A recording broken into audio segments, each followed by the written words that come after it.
yaa ngi wax de gars yaa ngi nii Sadio yi nii mos na la doon ci leçon. ah dafa la ko si des. ma ne mos na la doon ci leçon wala. waaw léegi conseil de Tapha. maanaam dañuy dugg di calcul loolu problème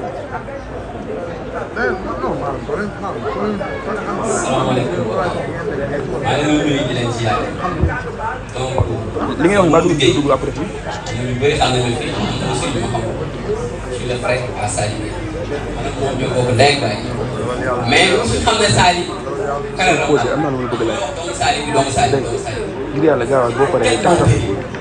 tellement bëri gars yi xam nañu bu baax mooy dafa am doy waar doy waar trop trop trop trop su doy waar boobu nag laa leen nettali une petite anecdote cette petite anecdote góor yombul ndax nag góor yombul ndax. avant d'entamer le discours permettez-moi de vous raconter une petite anecdote qui nous a servi à toute une génération de leçons dama nekk caat ci kër gi c'est-à-dire nekk daaw ana Modou nga caat rek dañ koy reewal mais reewal ma lool ba mënu ma nekk kaw la envoyé ma si moom pour mu yor ma ñëw foog na reewal boobu mooy continuer xam nga rek Fambaye aussi tamit nekk koo xam ne teg nga ci kaw bon ma continuer reewal bi dem école pour nga jàng du ma def dara ba koo ñu Sadio dóor ma quoi dóor ma sax dafa ma jox rek man daal dóor ma bàyyi ma ci sama yaay kaw imagine incha allah mais damay def sama yaay pour ñëw ma grande surprise xaw ma daal nan lañ def na dem garage toog xaar ko sonn aw ma oto toog ba si yàgg rek gis saa waay di ñëw gain ak waa bi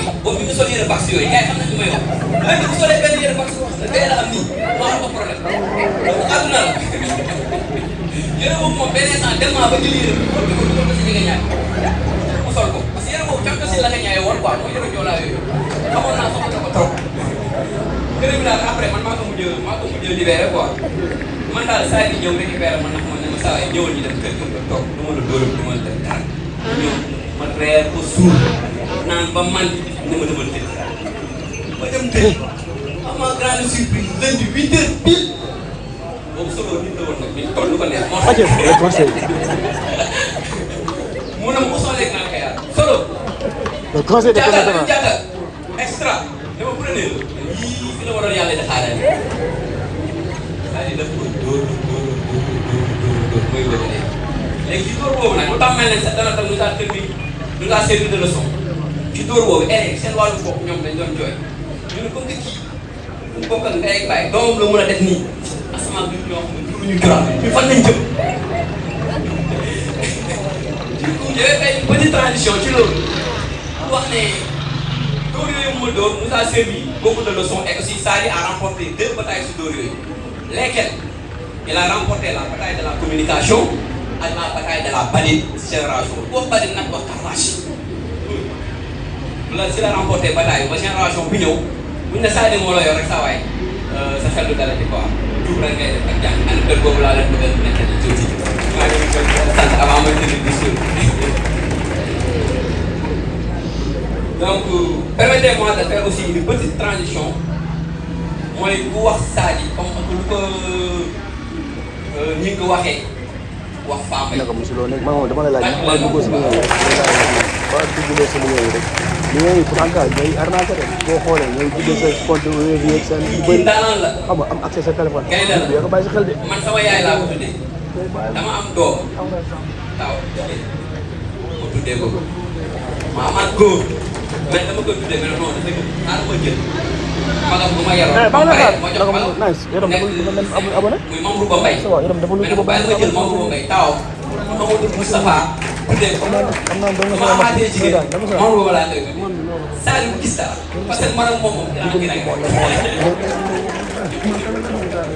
non non du marché kese am na yu bëri yu si nekk. bon du coup sargal yéen a ngi ne fii. wax dëgg la sax sargal Sadio. ana Mourou xanaa daa voyagé. sargal l'équipe ah mais bu ñu nee dégg naa bëgg na benn interview bu ndaw. ñun nit ñi sàkkal benn interview ngeen jox parce que Sadio ak ñoom Alpha ak ñoom kii comment dirais-je ñing man la ñoom wala comment dirais-je ñing dégg nga ñoom dañ doon yàq rek xam nga ma baax tey dinaa yor naa ni moom dinaa ko ñoo kii waat incha allah yoroon les petites étapes ñoom gars yi di jaay ñoom monsieur Diaw ndax dama yor kii zone bi comme Samba Diallo maa ngi déglu de non ak ñoom madame Thiam madame kii madame Ngari Ndiaye oh sa dañu daan toog ba mu yàgg comme ñoom jox ñoom Sadio Ndiaye. wala jàppoo ko mais ñoom Sadio na ñoo nekkoon ay daaraan loo xam ne lu ñu yàgg da ngay lekk. non lu ñu yàgg da ngay lekk. ah dama ne yaa ngi noonu. mais daanaka nañ tàggat la nañ fi pédagogie boobu bu baax.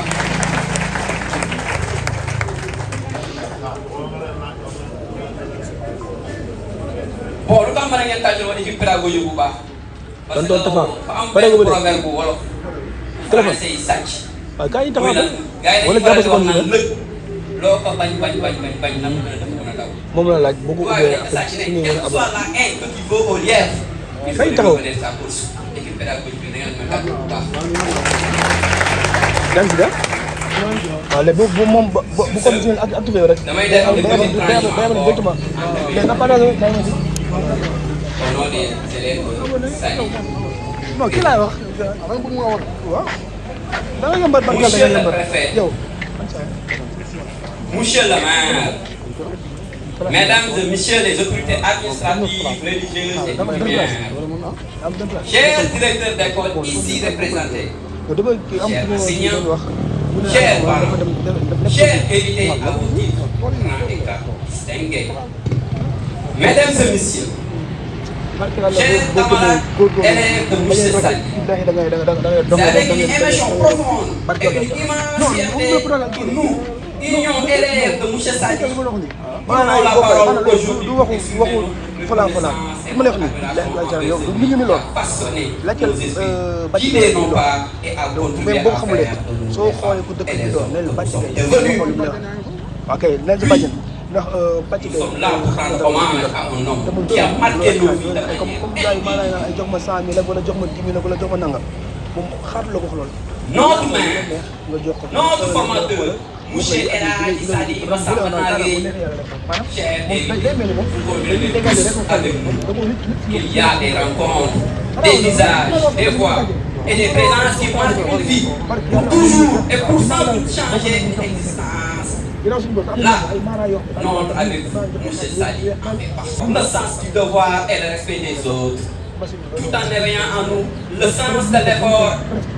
Le sens de l'effort et la foi en nos propres capacités. Votre sacrifice n'était pas seulement un lieu d'apprentissage, mais un véritable atelier de vie pour se forger les esprits et se former les consciences et la vie pour l'excellence. Réjouissez-vous avec nous, M. Sali, car parmi nous, nombreux ceux qui occupent des fonctions importantes dans la société.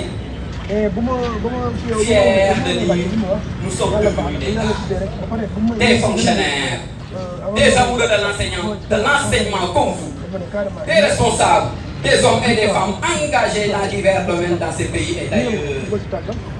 Et tous, sans exception, portent en eux la marque indélébile de votre passage. Oui. Si beaucoup d'entre nous ont pu gravir les échelons de la vie, c'est parce que vous avez, dès nos plus jeunes années, semé en nous les graines du savoir et de la dignité. Vous étiez parfois ferme, souvent exigeant, juste. Et avec le recul, nous comprenons que c'est ce que caché au fond. essayé ko da nga xool moom laa doon expliqué carrément na am Un amour sincère, lu mu la désintéressé, celui de l'éducateur convaincu que chaque enfant porte en lui une promesse d'avenir. Monsieur El Hadji Sali Massamba Nagué, Madame et Monsieur distingués, invités, existants, presque banal et pourtant porteur d'une puissance immense. Le mot merci. Merci, Monsieur Sali. Deux syllabes seulement, 7, mais une d'or et une vitalité, reconnaissance d'amour et d'humanité. Merci. C'est reconnaître que nous sommes tous seuls, que notre vie est tissée de gestes, des attachements et des présences des autres. C'est admettre humblement que nous avons reçu. Et dans un monde où l'on valorise souvent la réussite individuelle, le merci est un acte de résistance. Le philosophe Emmanuel Kant écrivait, je le cite, la gratitude est le devoir le plus lourd du cœur humain. Et à Socrate de renchérir, je cite, le plus grand bien que l'on puisse faire à un homme, c'est C'est de lui apprendre à se connaître, à être reconnaissant. mu xaw a kii siisu comme si que man kàttan naa wala genre nga bëgg a. Comment oublier celui qui, par sa patience et sa rigueur, a façonné tant de destins? Comment oublier celui qui, dans chaque salle de classe, a su éveiller en vous la soif d'apprendre le sens de l'eau, le goût de l'effort, sans aucune aide. D'ailleurs, vos élèves sont conscients que votre nom évoque en chacun de nous, non seulement le souvenir de l'enseignant, d'exception, mais aussi celui d'un homme d'un éducateur passionné, d'un guide. Faisant partie de la 6e promotion de l'école normale, vous avez embrassé une conviction. Avec conviction, la conviction d'enseigner dès 1991 à Kempes, précisément en Casamance. Pendant 10 ans, vous avez formé des générations entières en terre casamançaise, seulement les graines du savoir, de la discipline et du respect. En 2000, le destin vous ramène en terre de parents. Votre terre de jeunesse, celle en vous, aviez fait vos premiers pas à l'école, ici même à Château, puis à Tagana. C'est à l'école que nos chemins se sont croisés. C'est là, entre les murs de cette école, que vous nous avez vu grandir. Vous nous avez appris la valeur de l'effort, la force du travail bien fait et la fierté de servir son pays avec honnêteté. En 2007, vous êtes devenu directeur à Londres. Poursuivi avec la même passion sur des hommes et des femmes responsables. Et depuis 2010 à Niagué, vous continuez de guider avec humilité. Ceux qui ont le plaisir d'apprendre. Monsieur Sadi, si nous sommes ici aujourd'hui, c'est pour dire que nous ne vous avons jamais oublié. Chaque souvenir, chaque éclat de vie, chaque mot, chaque encouragement reste gravé dans nos cœurs. Vous avez continué à œuvrer. Et c'est avec fierté que nous proclamons devant cette assemblée pas un vrai comme ça. Et on cherche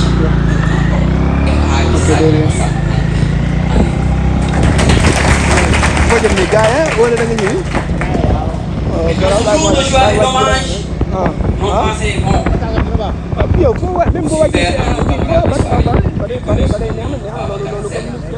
loolu neex na trop macha allah promotion de mais nag li ma la waxoon dafa ko ba léegi su ma abonné bokk ah waaw ba léegi abonné wu ñu de abonné sama chaîne YouTube qui de là où ils sont partagent mooy Issa Tall TV rek en ce moment avec fierté. jàpp leen si waaye comment raw daal Puisse leur âme su ma jumul wala su ma la envoyé lien bi par YouTube et que leur souvenir continue d'habiter nos cœurs. Monsieur Sadi, vos élèves, merci, sincère et reflète le respect et la reconnaissance que vous portez. Merci pour toutes ces années d'engagement. Merci d'avoir aimé enseigner. Merci pour les valeurs que vous nous avez transmises. Que Dieu vous garde, vous accorde santé et sérénité et qu'il vous permette de continuer à inspirer les générations partout. Merci encore. Merci M. Gueye. La version Wolof sera assurée par l'imam Diaga Sarr. Et sous vos applaudissements, merci. Jërëjëf.